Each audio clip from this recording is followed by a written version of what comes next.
নমস্কার বন্ধুরা, আপনারা অনেকেই বীরভূমের তারাপীঠে আসেন জগৎজননী মা তারার চরণে প্রণাম জানাতে। কিন্তু বেশ কিছু পুণ্যার্থীরা এখনো জানেন না এই সিদ্ধপীঠের আশেপাশে অনেক গুরুত্বপূর্ণ স্থান সম্পর্কে।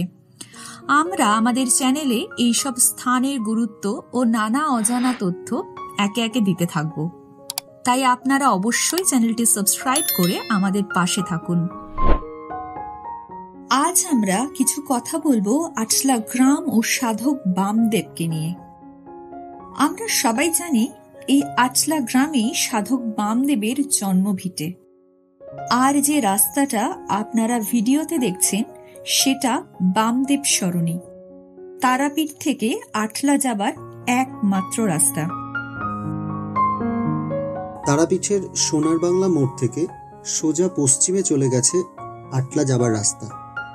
সারি সারি গাছপালা দিয়ে ঘেরা এই চওড়া রাস্তা দিয়ে গেলেই আপনার মন ভালো হবে। আপনারা যারা বছর পাঁচেক আগে এই রাস্তায় এসেছেন তারা সত্যি আশ্চর্য হবেন এই রাস্তার সৌন্দর্য দেখে। স্থানীয় প্রশাসনের উদ্যোগে রাস্তার দুই ধারে গাছ লাগিয়ে রাস্তার সৌন্দর্য বৃদ্ধি করা হয়েছে।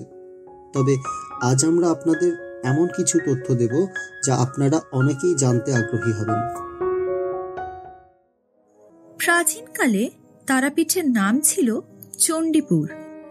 এই বিস্তীর্ণ এলাকা জঙ্গলে ঘেরা শ্মশান ছাড়া আর কিছুই ছিল না।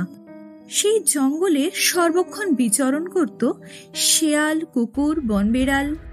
মাঝে মাঝে ঝাড়খণ্ডের পাহাড়ি এলাকা থেকে চলে আসত হায়না, ভল্লুকের মতো হিংস্র প্রাণীর দল।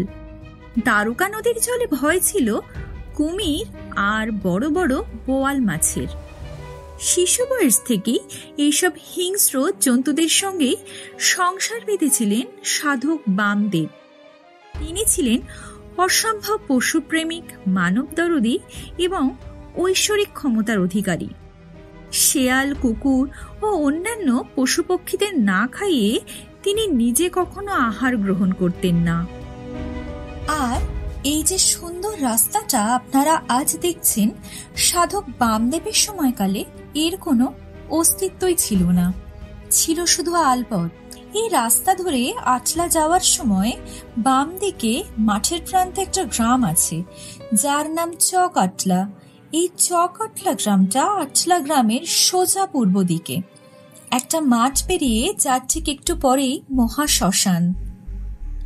সাধক বামদেব শৈশবে চক আটলার দিকে আলপথ ধরে তারপর জঙ্গলের মধ্য দিয়ে দ্বারকার পূর্ব তীরে মহাশ্মশানে প্রবেশ করতেন।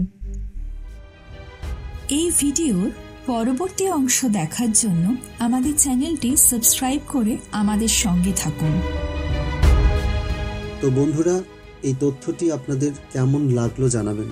ভালো লাগলে শেয়ার করবেন। আর অবশ্যই তারাপীঠে এলে গাছপালা ঘেরা এই মায়াবী রাস্তা ধরে আটলা ঘুরে আসবেন। আর সেটা যদি হয় গা ছমছমে সন্ধ্যাবেলা, সে এক অদ্ভুত অনুভূতি। কথা দিচ্ছি বন্ধুরা, মন ভালো হবেই। আর কমেন্টে জয় তারা জয় বাম লিখতে ভুলবেন না। ধন্যবাদ।